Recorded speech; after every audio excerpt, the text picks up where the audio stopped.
کوئی سائیکل لے کر آ رہا تھا, کوئی اینٹیں باندھ کے آ رہا تھا, پتہ نہیں کیا کیا ڈرامے کر رہے تھے, وہاں پلے کارڈ لے کر کھڑے ہوئے تھے. اور میں شہباز شریف صاحب کی بھی تقریر یاد ہے, وہ کہتے ہیں جی کہ جب پیٹرول مہنگا ہوتا ہے تو اس کا مطلب ہے وزیر اعظم چور ہے, جب ڈیزل مہنگا ہوتا ہے تو کون چور ہے؟ جی وزیر اعظم چور ہے. جب بجلی مہنگی ہوتی ہے تو کون چور ہوتا ہے؟ پھر وزیر اعظم چور ہوتا ہے. جب قیمتیں چیزوں کی زیادہ بڑھتی ہیں تو کیا مطلب ہوتا ہے؟ جی وزیر اعظم چور ہوتا ہے. تو آج پھر کیوں نہیں کہتے؟ آپ نے اس وقت بھی پیٹرولیم لیوی کی مد کے اندر 107 روپے لے رہے ہیں, آپ 80 روپے پیٹرولیم لیوی کی مد کے اندر پہلے لے رہے تھے. جو آپ نے قیمتیں بڑھائی ہیں وہ تیل کی قیمتیں نہیں بڑھی, آپ نے اس میں پیٹرولیم لیوی کی مد کے اندر آپ کا پوائنٹ آ گیا پیٹرولیم لیوی پہ ہی. ناظرین بات کریں گے, ایک چھوٹا سا بریک لے رہے ہیں. We will be right back, short break. ان دونوں معزز مہمانی گرامی کا شکریہ. ہم جو ہے معیشت پہ بات کرتے ہیں چھوٹے سے بریک کے بعد. ویلکم بیک ناظرین. We have with us doctor Farooq Saleem صاحب, ماہر معاشیات ہیں. بہت شکریہ فاروق صاحب ہمیں پروگرام میں جوائن کرنے کے لیے. ڈاکٹر صاحب آپ کیا کہیں گے, جو ڈان کی سٹوری بھی آئی ہے کہ 100 ارب کا تقریباً نقصان ہو رہا ہے 8 بجے مارکیٹ جلدی کلوز کرنے سے, تو تاجر برادری کو بھی نقصان ہو رہا ہے. پھر ظاہری بات ہے لوگوں کی قوت خرید بھی اب کم ہوتی جا رہی ہے جس طرح سے معیشت کی ہم حالت دیکھ رہے ہیں. تو حکومت کس طرح سے اس کو ایڈریس کر سکتی ہے؟ دیکھیے میرا ذاتی تخمینہ تو یہ ہے کہ اس سے کہیں زیادہ کا نقصان. جو میری بات سمجھ سے باہر ہے وہ یہ ہے کہ ہمیں بتایا یہ جاتا ہے کہ 45,000 میگا واٹ کی انسٹالڈ کیپیسٹی ہے, اور جو ڈیمانڈ آ رہی ہے وہ 16-17,000 میگا واٹ سے زیادہ کی ڈیمانڈ نہیں آتی. تو پھر پرابلم کیا ہے, شارٹیج کس چیز کی ہے, بجلی کم کیوں بیچی جا رہی ہے؟ یہاں پہ تو ہونا یہ چاہیے کہ اگر آپ کے پاس 45,000 میگا واٹ کی انسٹال کیپیسٹی ہے تو آپ کو تو مارکیٹنگ کیمپین کرنی چاہیے کہ بجلی خریدیں. ہمارے پاس اتنی فیسلٹی اویلیبل ہے, زیادہ سے زیادہ بجلی خریدیں. جتنی زیادہ بجلی بکے گی اتنا آپ کا پر یونٹ جو کیپیسٹی پیمنٹ ہے وہ کم ہوتی چلی جائے گی. اور جو اس سے بھی بنیادی سوال میرے ذہن میں اٹھتا ہے کہ یہ واحد ملک ہے جہاں پہ حکومت پاکستان پورے ملک میں جتنی بجلی بنتی ہے اس کو خرید لیتی ہے, اور پھر وہ خریدی ہوئی بجلی جو ہے وہ فروخت کرتی ہے, اور اس خرید و فروخت میں کوئی 700 سے 800 ارب روپے کا نقصان کر دیتی ہے. اب یہ کوئی 25 سال سے یہ کام کر رہی ہے, یہ دکان چلا رہی ہے جس میں 700-800 ارب کا نقصان کرتی ہے, جس میں کوئی گردشی قرضہ 2,500-3,000 ارب پہ پہنچ گیا ہے. تو بھیا اگر آپ سے دکان نہیں چل رہی تو دکان بند کر دیں. یہ پرائیویٹ سیکٹر کا کام ہے, آپ حکومت ہیں, آپ حکمرانی کریں. آپ کیوں بجلی کے ریٹ فکس کرتے ہیں, گیس کے ریٹ فکس کرتے ہیں, آپ پیٹرول کے ریٹ فکس کرتے ہیں, آپ ڈیزل کے ریٹ فکس کرتے ہیں؟ جو آپ کا کام ہے وہ کریں, جو حکمرانی ہے. تو بنیادی سوال تو مجھے یہ سمجھ میں نہیں آتا کہ حکومت اس بزنس میں کیوں ہے, حکومت بجلی کے بزنس میں کیوں ہے. اگر اس سے نہیں چل رہا تو پھر یہ پرائیویٹ سیکٹر کو دے دے. اگر آپ کی ایک دکان ہے, آپ کی ایک سیمنٹ مل ہے, میں بجلی بنانے والا ہوں, ہم آپس میں سودا کر لیں گے, اور اس سودے کی بنیاد کے اوپر جو وابڈا کی بجلی کی تاریں لگی ہیں اس کے تھرو وہ بجلی میں آپ کو سر ابھی تو وہ یہ ریزن دیتے ہیں کہ مہنگے فرنس آئل پہ چونکہ ہمیں بنانی پڑے گی, اس کی کاسٹ زیادہ ہوگی, بے شک ہمارے پاس کیپیسٹی زیادہ ہے, تو وہ ہم یہ لیکن نہیں کرنا چاہتے کہ کنزیومر پہ اس کا برڈن ڈالیں. دیکھیے میرا یہی عرض کر رہا تھا کہ اگر آپ نے 45,000 میگا واٹ بجلی بنا کے رکھی ہے, بجلی کی انسٹالڈ کیپیسٹی ہے, اور اب آپ کہہ رہے ہیں کہ ہمارے پاس فرنس آئل بہت مہنگا پڑ رہا ہے, تو بھائی وہ جو 3 بڑے 1200 1300 میگا واٹ کے کوئلے کے پلانٹ لگا رکھے ہیں وہ کیوں بند کر رکھے ہیں؟ کیونکہ جو پری وار جنگ سے پہلے کوئلے کی قیمت اور جنگ کے دوران کوئلے کی قیمت میں صرف 10 سے 12% اضافہ ہوا ہے. یہ درست بات ہے کہ فیول پرائسز جو ہیں, فیول آئل جو ہے اس میں زیادہ اضافہ ہوا ہے, تو آپ نے وہ جو کیپیسٹی رکھی اس کو چلا لیں. اگر آپ سے کیوں نہیں چلاتے ہیں سر ویسے کوئلے والے پلانٹ, اس میں کیا قباحت ہے؟ جی یہ سوال تو حکومت بتائے گی کہ اس میں کیا قباحت. وہ 3 بڑے پلانٹس پڑے ہیں, کوئلے کی قیمت میں کوئی خاص اضافہ نہیں ہوا. اگر یہ سارا کام حکومت سے مینیج نہیں ہو رہا تو خدایا پرائیویٹ سیکٹر کو دے دیں, حکومت اپنی حکمرانی کے کام کرے, ریگولیشن کے کام کرے. جی اس کے ساتھ ہم یہ بھی دیکھ رہے ہیں ڈاکٹر صاحب کہ اب آنے والے دنوں میں علی پرویز ملک صاحب کہہ رہے تھے کہ ہم نے جو ہے نا اگر ہمیں آئی ایم ایف سے ریلیف نہ ملا تو ہم پیٹرول پرائسز بڑھائیں گے، اور وہ بالکل رائٹ ڈیسیجن ہوگا کیونکہ ہم برڈن نہیں ایکسیپٹ کر سکتی ہماری اکانومی۔ پھر دوسری جانب اگر ہم دیکھیں تو وہ بڑا امپورٹنٹ فگر ہے کہ ہمارا جو تیل کی کھپت ہے اس میں بڑا ڈراسٹک چینجز ہیں۔ 30 کروڑ ڈالر کا جو ہمارا بل تھا وہ 80 کروڑ ڈالر تک پہنچ گیا سر ایک ہفتے میں، تو ہاؤ ڈو یو سی دس؟ دیکھیے یہی ساری تکالیف جو ہیں یہ انڈیا کے سامنے بھی ہیں، وہ بھی اسٹریٹ آف ہرموز سے تیل لیتا ہے، وہ بھی عالمی منڈی کی قیمت دیتا ہے، یہی پرابلم جو ہے وہ بنگلہ دیش میں بھی ہیں۔ لیکن نہ انڈیا میں اور نہ بنگلہ دیش میں فروری جب سے یہ جنگ شروع ہوئی اس سے اب تک کوئی خاص تبدیلی آئی ہے قیمتوں میں۔ وہاں پہ حکومت جو ہے وہ اپنے ایکسائز ٹیکسیشن کو ایڈجسٹ کر لیتی ہے، وہ باقی ٹیکسیشن کو ایڈجسٹ کر لیتی ہے، اور اس کی کوشش یہ ہوتی ہے کہ عوام کو ایک سٹیبلائز پرائس ملے۔ اس میں کوئی شک کی بات نہیں ہے کہ جب عالمی منڈیاں بڑھتی ہیں اور پاکستان جیسا ملک جو 80-85% اپنا پیٹرول اپنا کروڈ آئل جو ہے وہ امپورٹ کرتا ہے تو اس کو بھی قیمتیں بڑھانا پڑتی ہیں۔ لیکن طریقہ کار کچھ ایسے بھی ہیں جہاں پہ ہم صرف لیوی بڑھا دیتے ہیں جب عالمی منڈیوں میں قیمت نہیں بڑھی ہوتی۔ ہم نے یہ بھی دیکھا ہے کہ جب پرانا تیل جنگ سے پہلے خریدا ہوا تیل جو ہے وہ حکومت کے پاس اسٹاک میں ہوتا ہے، حکومت کے وہ ہمارے اداروں کے پاس اسٹاک میں ہوتا ہے، وہ آئل مارکیٹنگ کمپنیز کے پاس اسٹاک میں ہوتا ہے، وہ ریفائنریز کے پاس اسٹاک میں ہوتا ہے، اور ان کو پھر اربوں روپے کا فائدہ مل جاتا ہے جب حکومت ایک اعلان کرتی ہے رات کو 11-11:30 بجے۔ تو یہ اگر حکومت سے وہی دوبارہ سے اگر حکومت سے یہ کاروبار نہیں چل رہا تو حکومت یہ کاروبار کرنا چھوڑ دے۔ 160 روپے لیوی لے رہے ہیں سر ہم جو فیول پہ ابھی، اور جو کہ آپ کو پتہ ہے کہ 160 پہ چلی گئی تھی، اب تو یہ تو کم ہو کے پھر پرائم منسٹر نے اناؤنس کیا تھا۔ تو ہم کیا ایکسپیکٹ کریں کہ اب جو پرائسز بڑھیں گی اس میں لیوی بڑھے گی، یا چونکہ انٹرنیشنل مارکیٹ میں بھی وہ جمپ کر گیا ہے $100 سے ابو چلی گیا ہے تو اس کا امپیکٹ آئے گا؟ دیکھیے ہمارے ہاں لیوی بڑھائی جاتی ہے اور اس کے پیچھے جو ریزننگ ہوتی ہے وہ ہوتی ہے کہ جو ہمارا ٹیکس کا ڈپارٹمنٹ ہے وہ ریونیو ٹارگٹ پورا نہیں کرتا، اور آئی ایم ایف کے پیکج کے اندر رہتے ہوئے ہمیں کہیں نہ کہیں سے وہ اماؤنٹ جو ہے وہ اکٹھی کرنی پڑتی ہے۔ اب حکومت ہمیں یہ بتاتی ہے، اصل وجہ جو میرے ذہن میں آتی ہے وہ ریونیو کی شارٹیج یا ریونیو کلیکشن میں شارٹیج نہیں ہے، وہ حکومت کے نقصانات میں اضافہ ہے، وہ حکومت کے اخراجات میں اضافہ ہے۔ دیکھیے آج سے 11 سال پہلے کا حکومتی بجٹ آپ نکال کے دیکھ لیجئے، اس میں حکومت کا ٹیکس کا حد تھا 2000 ارب روپیہ، اور پچھلے سال حکومت ہمیں خود سے بتا رہی ہے کہ 14,000 ارب ٹیکس کی مد میں اکٹھا کیا گیا تھا۔ تو ٹیکس کلیکشن تو بہت تیزی سے بڑھی، یعنی کہ 11 سالوں میں 2000 ارب سے 14,000 ارب پہ پہنچ گئی۔ ابھی بھی فوکس یہی رہتا ہے کہ ہم نے ٹیکس مزید اکٹھا کرنا ہے۔ مجھے محسوس یہ ہوتا ہے کہ بیمار معیشت کے اندر اگر آپ دل کا علاج کرتے چلے جائیں اور بیمار جگری اور بیماری جو ہے وہ جگر کی ہو تو وہ بیمار معیشت کبھی بھی درست نہیں ہوگی۔ ہمارے ہاں جو بیماری ہے وہ حکومت کے اخراجات کی ہے اور علاج ہم کر رہے ہیں ٹیکس کلیکشن کا۔ اس طرح حکومت کی جو معاشی بیماریاں وہ دور نہیں ہو پائیں۔ When we talk about the particular issue of OPEC, UAE, as you know کہ اس نے OPEC چھوڑ دیا ہے، ریجن پہ اس کے کیا اثرات ہو گئے ہیں، خصوصاً وہ ممالک جو تیل امپورٹ کرتے ہیں وہ کس طرح سے اس کو دیکھ رہے ہیں؟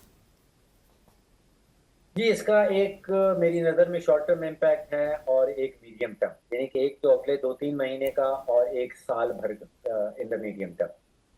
شارٹ ٹرم میں جیسے ہی یو اے نے اعلان کیا کہ اوپیک کو چھوڑ رہی ہے تو ایک وہ غیر یقینی کی فضا سامنے آ گئی، اور پیٹرول اور خام تیل کے اندر ہم نے دیکھا کہ جس کو ہم اکنامکس کی زبان میں کہتے ہیں انسرٹنٹی پریمیم، یعنی کہ ایک فیئر پریمیم، ایک خوف کا پریمیم آ گیا کہ یہ اچانک کیا ہو گیا۔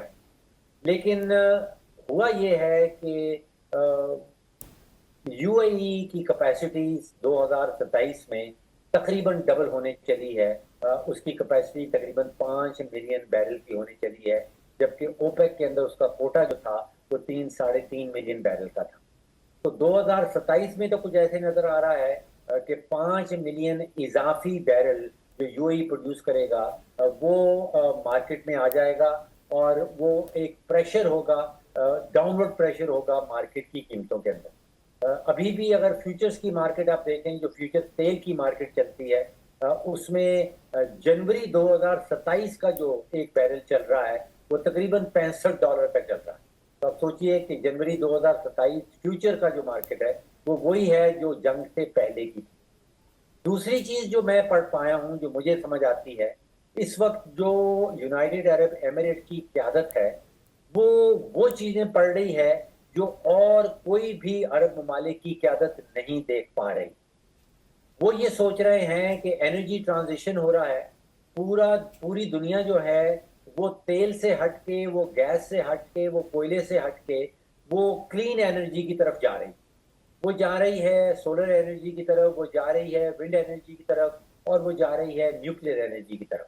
تو جو تیل آپ کے زمین کے نیچے رہ جائے گا اس کی قیمت کم ہو جائے گی، اس کی ڈیمانڈ کم ہو جائے گی، اور UAE کی قیادت کا یہ خیال ہے کہ زیادہ سے زیادہ تیل نکال کے اس وقت مارکیٹ میں بیچ دینا چاہیے، اور جو اس کی ریسیٹس آئیں، جو اس کی آمدن آئے، وہ آرٹیفیشل انٹیلیجنس کے ایکو سسٹم کے اندر انویسٹ کرنی چاہیے۔ میرے نزدیک یہ UAE کی فیوچر ویژن ہے، اور یہ باقی عرب ممالک جو ہے وہ یہ پڑھ نہیں پا رہے۔ جو فیوچر ویژن اس وقت جو سیاسی قیادت ہے، جو فیصلہ سازی کرتی ہے UAE کے اندر، وہ میلوں ہزاروں میل آگے کا دیکھ رہی ہے، اس کا ویژن بہت آگے۔ ڈاکٹر صاحب thank you very much, that's very pertinent point doctor صاحب جو ایکسپلین کر رہے تھے UAE کے۔ ناظرین پروگرام میں اتنا ہی، انشاءاللہ اگلے پروگرام میں آپ سے ملاقات ہوگی۔ قمر زیدی کو اجازت دیجیے، اللہ نگہبان۔